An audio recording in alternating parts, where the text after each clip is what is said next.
Otep à tous, bien-aimés frères et sœurs. Je vous ai dit que la RDC vient de faire un remaniement, notamment au sein de son armée.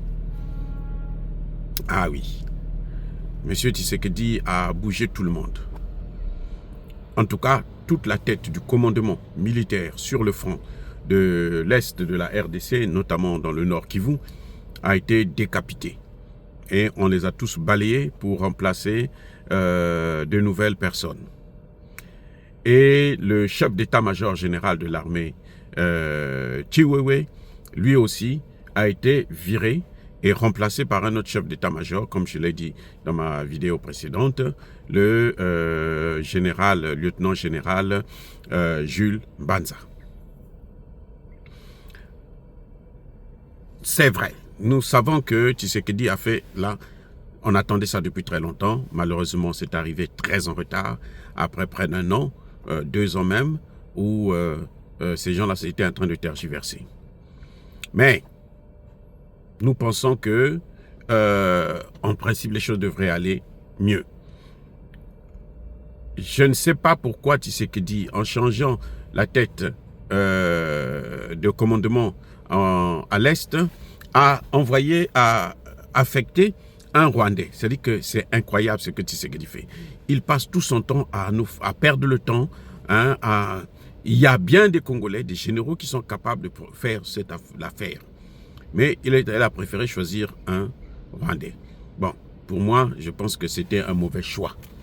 Parce que ce Rwandais-là sera obligé de se battre entre son pays d'origine et son pays d'adoption.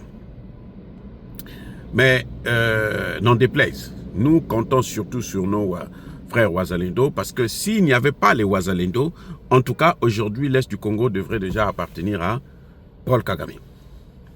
Maintenant, comme par hasard, Paul Kagame est fâché. Paul Kagame n'est pas content. Le génocidaire des Grands Lacs, le criminel des 1000 collines, trouve que Tshisekedi ne devrait pas remanier son armée, ne devrait pas changer la tête des militaires, parce que il est habitué avec ceux qui, chaque fois qu'il est en difficulté, ces militaires-là viennent au secours de lui. Ces militaires viennent à son secours. Il y a un Congolais, c'est vrai que ce n'est pas parce qu'on est Rwandais qu'on va trahir, il y a un Congolais, le général Chiwewe, qui a été à l'Est là. Il a été, comme lui aussi fait partie du lot qui a été viré, qu'on a envoyé au garage, en tout cas à d'autres fonctions, administratives et autres. Monsieur Chiwewe, ce matin, les nominations sont sorties hier, les affectations sont sorties hier. Ce matin-là seulement, toute la population à l'Est était contente. Les gens étaient tellement contents que ce sont les gens qui ont chassé Chiwewe. Vous savez, vous pouvez manipuler les gens, mais vous ne pouvez pas manipuler toute une population éternellement. Vous pouvez manipuler un homme, 2 hommes, 3 hommes, un président, un dirigeant, un. Et même Tshisekedi, ce qu'il est en train de faire là, il faut qu'il fasse attention. Parce que s'il est en train de faire les choses juste pour gagner du temps, le temps que bon, lui s'en a et puis bon, il va laisser la patate chose à quelqu'un d'autre. Qu'il sache que quand il va partir, les gens vont faire comme on a fait à Chiwewe. Chiwewe croyait que la population ne voyait pas ce qu'il est en train de faire. Mais la population ne pouvait rien dire puisqu'elle voit que ceux qui sont censés la protéger sont contre elle. Qu'est-ce que vous voulez qu'elle fasse? Donc elle est obligée de se taire. C'est quand le président Tshisekedi a pensé que non, bon, je vais un peu soulager la misère de ce peuple-là, parce que lui aussi c'est une bombe à retardement. Il lui a fallu plusieurs années pour qu'il comprenne que la tête de l'armée là, ça ne va pas. Il lui a fallu plusieurs mois, parce que Chiwewe, il a été nommé peut-être il y a 2 ans de cela, hein, avant sa réélection. Oui, donc ça lui prend tellement de temps. Et ce qui est pire, c'est que Tshisekedi nomme Chiwewe, vous savez quoi? Comme quoi? Conseiller militaire. Donc, les décisions de l'état-major là, le nouvel état-major là, doivent passer aussi par Chiwewe. Chiwewe doit donner son avis. Est-ce que vous croyez que Tshisekedi a réfléchi? voyez pas que quelque part, c'est un petit malade? Tu veux faire le nettoyage, mais fais le nettoyage correctement. C'est ce que nous demandons. Mais, non, n'en déplaise. En tout cas, que Tshisekedi sache que si c'est encore des petites magouilles qu'il est en train de faire pour essayer de faire comme des chaises musicales qu'on est en train de déplacer, eh bien, qu'il sache. Chiwewe aujourd'hui a vu comment cette population avait une haine contre lui. Ils étaient là, ils le regardaient. Mais comme ils n'avaient pas le pouvoir de le faire partir, ils ont demandé par la voix des Ouazalendo et les autres qui ont dit que ce commandement-là, c'est un mauvais commandement. Ils sont contre nous, ils sont contre la République, ils travaillent pour Kagame. Le Chiwewe ne comprenait pas. Mais on a vu aujourd'hui que... Donc la population là est en train de connaître celui qui est bien avec eux, ses amis et ses ennemis. C'est comme les Nations Unies. Tout le monde a demandé, on a beau demander, enlève-nous ces Nations Unies, enlève-nous ces Nations Unies. Tshisekedi ne veut pas. Maintenant, c'est le même Tshisekedi qui dit qu'ils doivent rester là. Il faut qu'ils restent là. Ils sont chez eux ici. Il faut qu'ils continuent à nous détruire. Il faut qu'ils continuent à tuer nos enfants. Moi, je suis content avec ça. Mais le jour que cette population va reprendre son pouvoir, c'est là que vous allez se dire, oh, Mobutu ne savait pas qu'il était haï.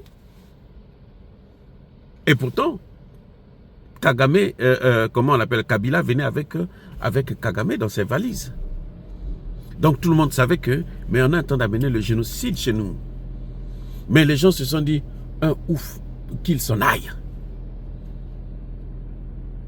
C'est comme on a vu au Gabon. Vous croyez que la population est contente du travail de Olingi Nguema? Non. Ces gens-là, leur problème, là, c'était d'abord que Bongo s'en aille. Bongo est parti, maintenant on va voir. Lui, Olingi Nguema, on attend, son tour viendra. On va lui dire que non, on en a marre de toi. Maintenant, nous voyons que Kagame, chez lui là-bas, il évoque le fait que Tshisekedi a fait le remaniement parce que Tshisekedi veut nous attaquer. Mais attendez. Mais d'ailleurs, même si Tshisekedi attaque le Rwanda, où est le problème là? Moi, je ne vois pas un problème que le Congo attaque le Rwanda. Hein.